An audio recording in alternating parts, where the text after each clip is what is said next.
Governor Malloy is a man on the move. He's selling Connecticut, he's selling President Obama, sometimes sparring with the New Jersey governor. He joins us to talk about what's working and what is not. And as the nation prepares to pick a president a little over 2 months from now, the Current's Chris Keating is here to talk about what's making a difference on the campaign trail.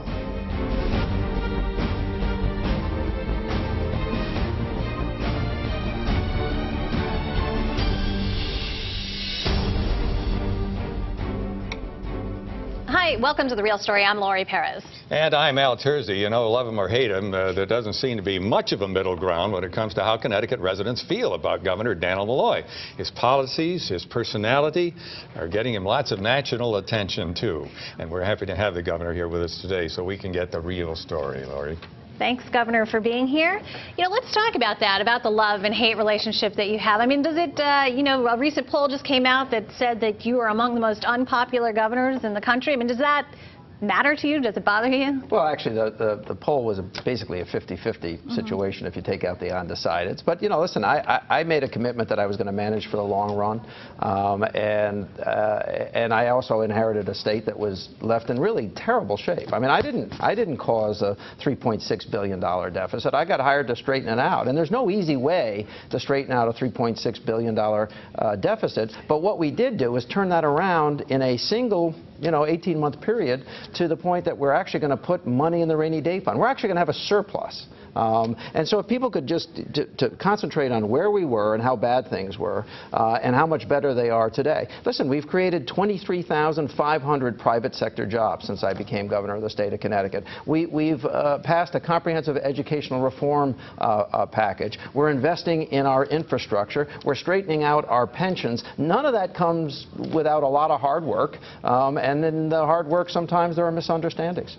Well, you know, it's interesting. You're liking this presidential campaigning thing, aren't you? You were up in New Hampshire last weekend, and yeah, the president asked me to cover a couple of events for him, and I was more than happy to do it. Listen, there's never been a more stark choice for people to make. You know, I've been watching the Republican convention over the last. Did you actually say, Governor? Excuse me. Did you actually say that anyone who votes for the Republican presidential ticket is out of their mind? No, actually, let's explain that. That was a discussion about Medicare. And it was about anybody who relies on Medicare and then would vote for the Ryan budget, quite frankly, is missing something.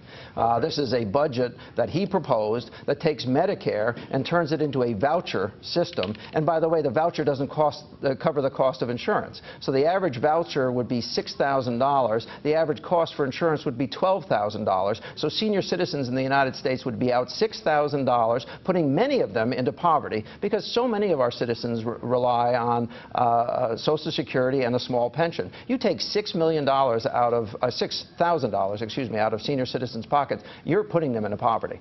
But why, when you make those points, and I think that lots of people would hear that and agree with that, why does there seem to be this ensuing debate, this continuing debate? Do you think people just don't understand? Well, for day after day after day during the Republican convention, the truth actually wasn't told. That's a reality. Romney's tax plan raises taxes on middle-class citizens an average of $2,000 per family, but it lowers the taxes on the wealthy by $256,000. So just think about that. Wealthy get a $256,000 cut. Middle-class Connecticut residents would see their taxes go up $2,000. That's the Romney budget. And you don't have to take my word for it. The Congress, the independent body that works for Congress to analyze everyone's plan actually came out and reported that. That's on top of gutting Medicaid. That's on top of gutting Medicare. That's on top of taking $115 billion out of education. This budget would be a disaster for Connecticut. I know Republican governors who are quaking in their boots that a Republican budget, a Romney-Ryan budget, would actually pass. So maybe that's what people might have to contend with should Romney become president. But the casual political viewer who might be watching the RNC and might hear the tone saying, making their point of, you know, if you're not in a very good place these past 4 years, what makes you think that you would be better off, any better off, with the next 4 years under President Obama? This president has produced over 4 million new jobs in the country. Compare that to the Bush years, where there was a net loss, and the biggest collapse in the marketplace that we've ever seen. He got handed an economy that was bleeding 700,000 jobs a month when he became president.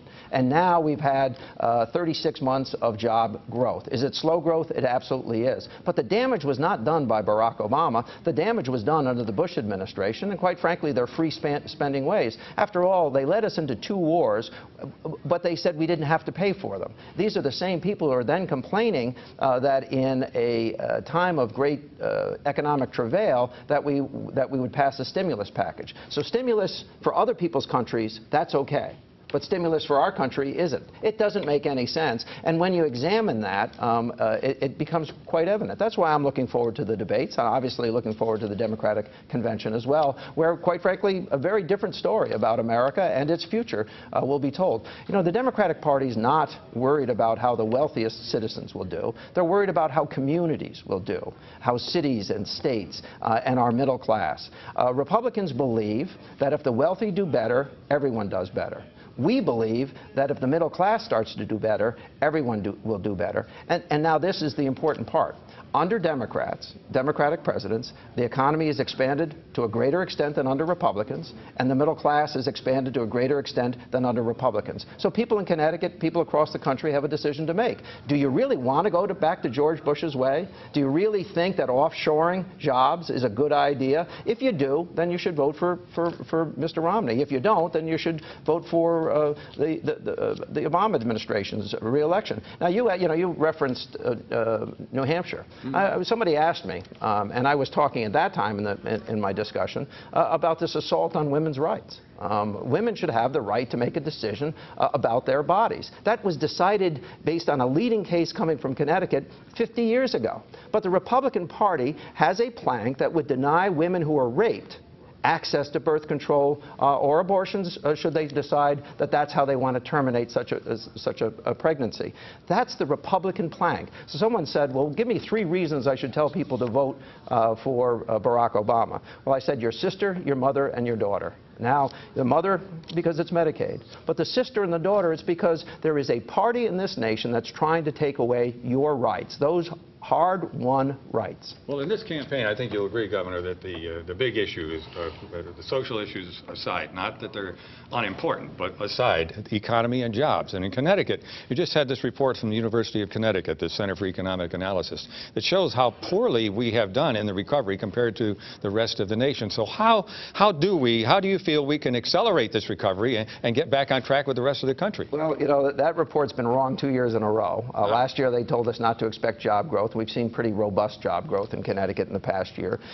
In the last year, 2011, our economy, measured by gross output of our state economy, grew faster than 41 states.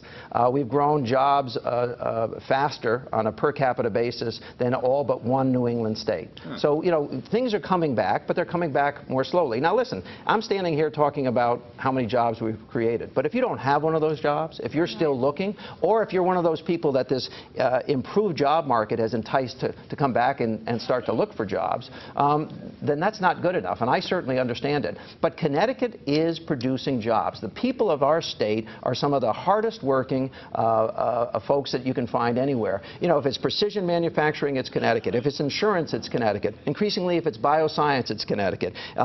These are things that we absolutely excel at, and we're going to play to our strengths. All right. We're going to take a quick break, and then we'll come back with more with Governor Malloy.